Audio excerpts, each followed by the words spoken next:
Le morning, les GG, tout sur les dessus de l'actu, les grandes gueules. Parler beaucoup, manger l'argent, voyager beaucoup seulement, mais travailler beaucoup, créer des choses, emploi des jeunes, non, non, non.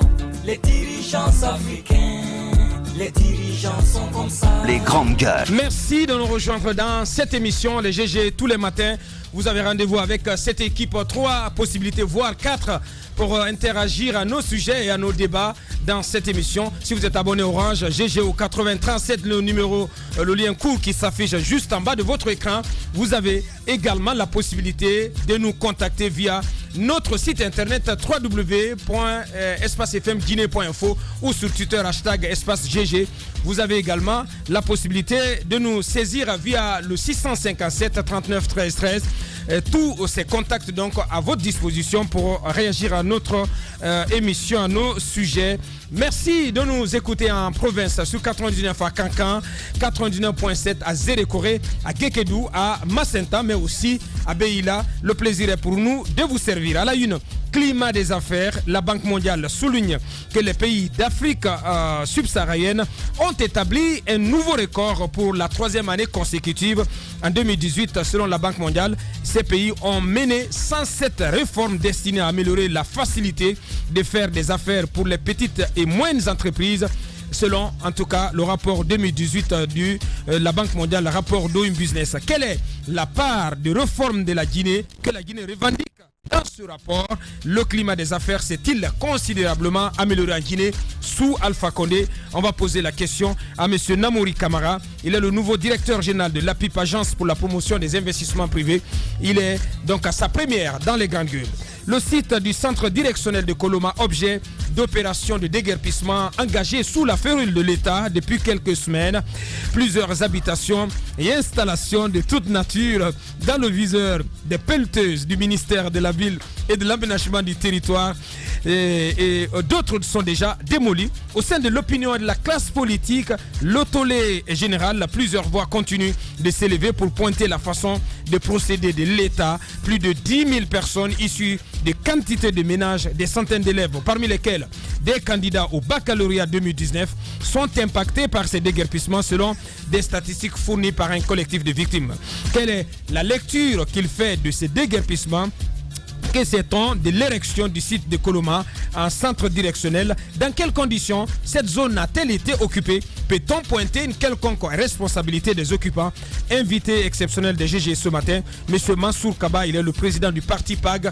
Il a été ministre de l'urbanisme et de l'habitat de l'urbanisme sous le CNDD. Et ça, vous le savez, donc il a une lecture avisée sur la question de Coloma. D'autres sujets viendront s'ajouter à ce menu copieux pour votre information. Mais non, mais je suis complètement dépassé. Nous avons notre marabout de retour. Vous êtes de quelle confrérie, Moussa? La confrérie Mouride ou Tidjani? Je ne sais même pas d'abord. C'est pas possible. De retour, ouais. Notre Cristiano Ronaldo. C'est le syndrome du... Non, notre Zidane. C'est le syndrome du Sénégal, je sais pas du... Est-ce que c'est Moussa Moïse Mbaké? Notre Zidane de retour. Bonjour. Bonjour Abaka Diallo, bonjour à tous. Maïfi. Bien. Vous pouvez continuer un peu, Moussa? Non, je m'arrête là parce que... Vous voulez pas... C'est pas une émission en Wolof quand même. C'est pas en Wolof, c'est pourquoi je m'arrête là. Donc voilà. Et ce boubou, c'est boubou des marabouts Non, pas du tout. En fait, c'est un mode vestimentaire. C'est le sering. Voilà, c'est le sering. Des grandes gueules. Moussa Ibn Hot. Ibn Mbaké. Mais tout heureux de te retrouver, Moussa, franchement. Non, mais c'est beau. Franchement. Voilà, c'est authentique. Non, mais c'est vrai. Quand c'est beau, il faut le dire. C'est l'expression du génie créateur de nos compatriotes du côté du Sénégal, notamment de Sandaga que vous connaissez bien. Bien sûr. Parce que le marché de Sandaga. Sincèrement, nous avons des compatriotes qui ont du talent et qui le prouvent tous les jours au Sénégal en contribuant fortement à soutenir l'économie sénégalaise. Parce qu'au marché artisanal de Sandaga, ce sont que des Guinéens, particulièrement en tout cas en majorité, qui travaillent là. Et quand vous vous rendez compte de ce dont ils sont capables, avec simplement du textile et des fils, vous vous dites, mais pourquoi, bon sang de bon Dieu, ils ne le font pas en Guinée? Ben, il y a énormément de raisons à tout cela. Moi, je pense que c'est une manière de les encourager que de porter ce boubou. Je me sens petit dedans, mais en même temps, ça me... il faut arrêter quand même. Ça me donne... je pense... Merci. Hommage donc à ces compatriotes du côté du Sénégal. Et d'ailleurs, il faut le dire, il y a quelques jours, nous avions dans notre bureau le président de l'amicale des jeunes étudiants et stagiaires guinéens du Sénégal. C'est la plus grosse association. Étudiants, élèves et stagiaires guinéens du Sénégal. Justement, c'est la plus grosse association. Qui prépare déjà un événement justement, un salon, je crois de l'emploi, quelque chose comme ça, ou des entreprises qui doit avoir lieu très bientôt. Et il nous a appris des choses qui nous ont laissé parfois sur le séant. Figurez-vous que le chef protocole du président Macky Sall est guinéen. Et on apprend, et d'ailleurs ça se voit au Sénégal, vous avez des Guinéens au niveau de tous les escaliers de l'économie sénégalaise. Merci. Simplement parce qu'on perd, nous, on ne sait pas comment valoriser nos cerveaux. C'est normal donc que les autres en bénéficient et les utilisent. Merci. Bonjour Roby. Bien. Bonjour. Non, mais enfin, je demande aux techniciens à ce que tous les gros plans aujourd'hui soient fixés sur Moussa Moïse Mbaké. De toutes les façons, c'est très joli à voir les textures, mais je pense que mon ami aurait dû choisir une autre couture. Hein. Bien, merci. En tout cas, ce qu'il faut souligner, c'est que la voix et les contributions de qualité de Moussa Moïse nous avaient tellement manqué dans cette émission. Bien. On en vient à l'actualité, Mohamed Mara. COCAN 2025, c'est l'actualité. Le comité de pilotage a été nommé hier par arrêté du Premier ministre. Je me pose des questions. La première, c'est est-ce que la Guinée officiellement s'est encore vue attribuer la CAN 2025? Officiellement en tout cas. Officiellement, la question reste posée. Ce n'est toujours pas le cas. La deuxième question. Le président de la République avait pris un décret nommant, si vous voulez, un comité de COCAN. Un comité de pilotage. Justement, le président qui a nommé le comité de pilotage. Quoique c'était pour, comment on appelle ça, la CAN 2023, mais dont l'édition donc a été reportée. Si ce décret-là, il a été pris, pourquoi est-ce que ce n'est pas par un autre décret qu'il fallait d'abord l'annuler et nommer ce président COCAN? Pourquoi? C'est un arrêté du Premier ministre qui vient remplacer un décret présidentiel. Ça, c'est quant à la forme. La troisième, je me pose des interrogations par rapport à la composition même de ce COCAN-là. Je remarque par exemple que des personnalités éminentes de football de notre pays ne sont pas là. C'est le cas par exemple de KPC, je remarque cela. Je remarque aussi le retour en grâce, mais je mets ça entre guillemets, de monsieur Ibrahim Blasco Bari, qui a des démêlés sérieuses avec la justice.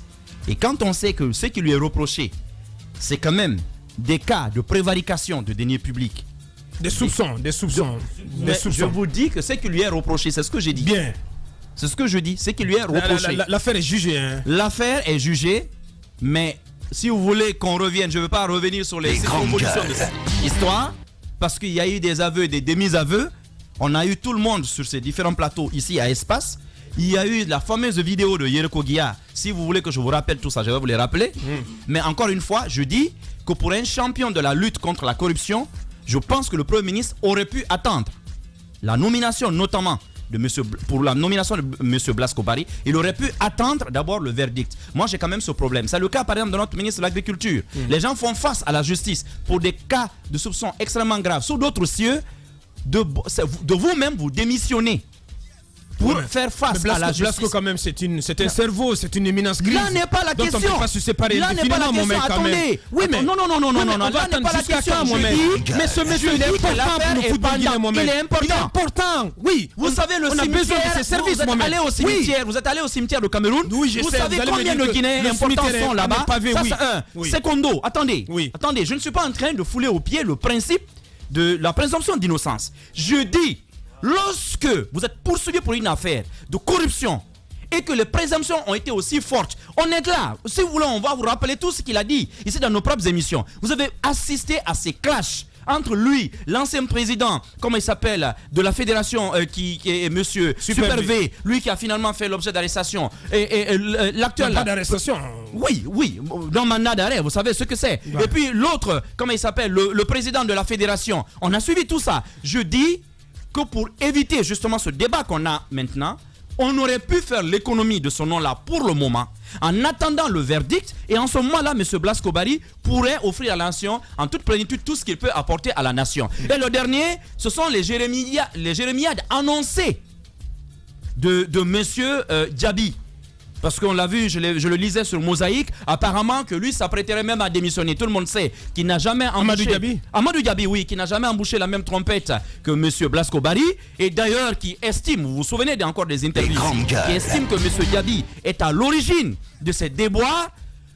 Mettre ces deux-là dans le même comité, je me dis, il va y avoir du rififi. Et quand on sait que M. Diaby, c'est quelqu'un quand même qui a une très haute opinion de lui-même, et il est parachuté dans ce comité-là, sans poste, c'est-à-dire avec la simple qualité de membre, il va y avoir des problèmes. Encore une fois, les intentions sont bonnes. Il faut aussi noter que, quand même, Antonio Souaré perd la tête du COCAN. Pas techniquement, parce que quand vous sentez que c'est le ministre quand même en charge des sports, moi je comprends. J'ai une question, Mohamed. Oui. Comment, j'ai rien contre le ministre Bantamasso, c'est vrai, qui fait un boulot formidable à son département, mais on n'est pas sûr qu'il reste ministre des Sports et à la tête de ce COCAN jusqu'en 2025. Je pense que... Voilà, tu ne fais pas de lien en Guinée entre les différents événements. Mais non, Mohamed. Justement, le parachutage même du ministre à la tête de ce comité, justement, son parachutage à la tête de ce comité en dit assez long sur d'autres questions. Je me suis posé la même question ce matin. Les gouverneurs qui sont à l'intérieur de ce comité, les différents gouverneurs, qu'est-ce qui nous garantit qu'ils seront gouverneurs jusqu'à la CAN 2025? Non, là ça se comprend. C'est pas possible. Là ça se comprend puisque ces régions-là vont abriter des sites. Je suis sur ma fin en ce qui concerne ce comité. Non, le gouverneur, ça se comprend. Il y a aussi le cas de Fadi Ouazni. Oui, mais permettez-moi de m'élargir un peu là-dessus, parce que effectivement j'ai une discussion avec le ministre Bantamasso autour de cette question. Alors, selon ses explications, je dis bien selon ses explications, le premier comité qui a été mis en place, c'est lui qui me le dit, a été mise en place un peu dans la hâte, et que finalement ce comité-là, sa composition ne faisait pas objet de choix de personnes dans les régions.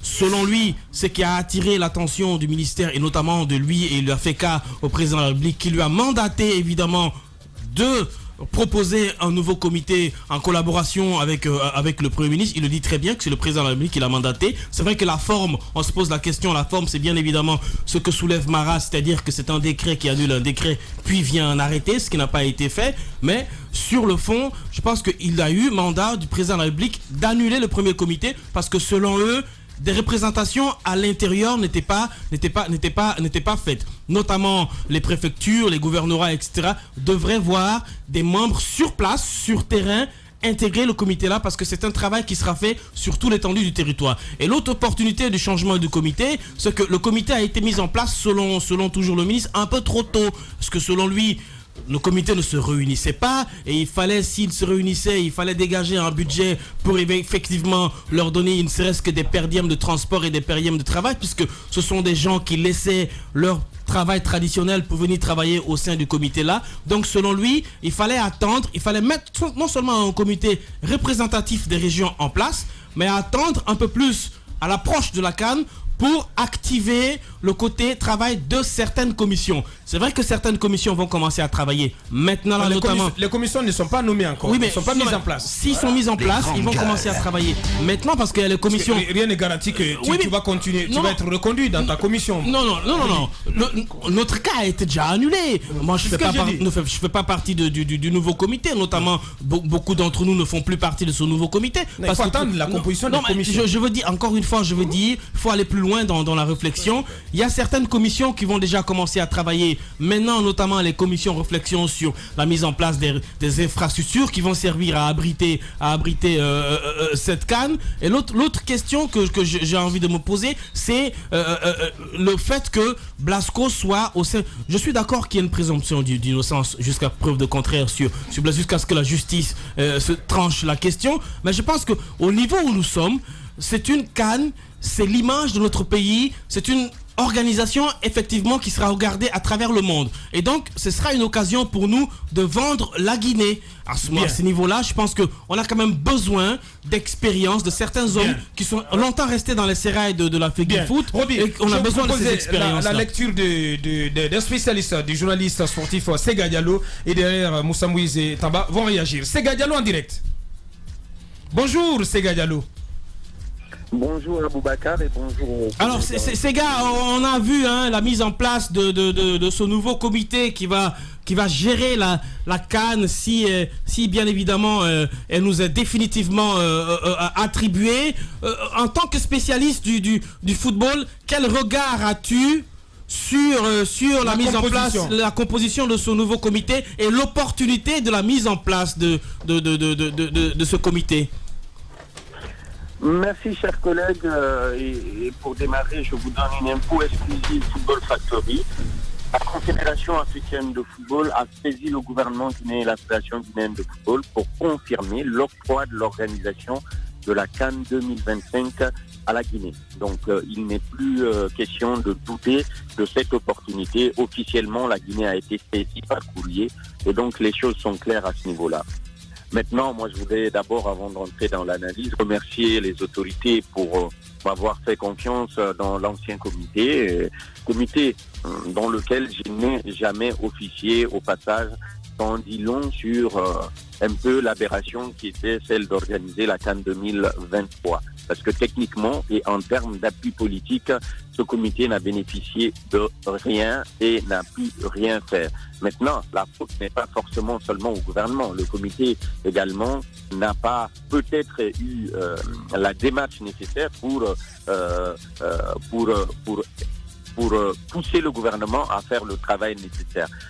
Deux observations. Premièrement, il est important de savoir que c'est le gouvernement guinéen qui organise la CAN, même si c'est la Fédération guinéenne qui porte cette candidature et qui fait les démarches administratives, qui est l'interface avec la Confédération africaine de football. C'est un engagement politique.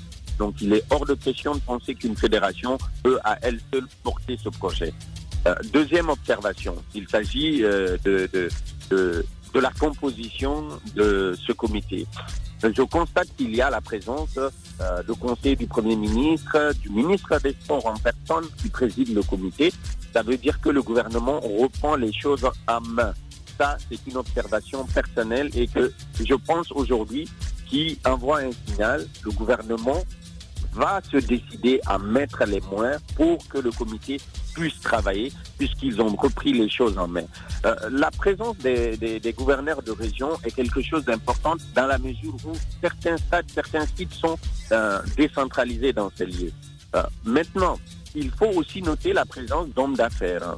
Fadi Ouaznidian, il y a toujours la présence d'Antonio Soiré et d'autres personnes ressources qui, au niveau de la fédération, comme Amadou Djabi, sont encore là.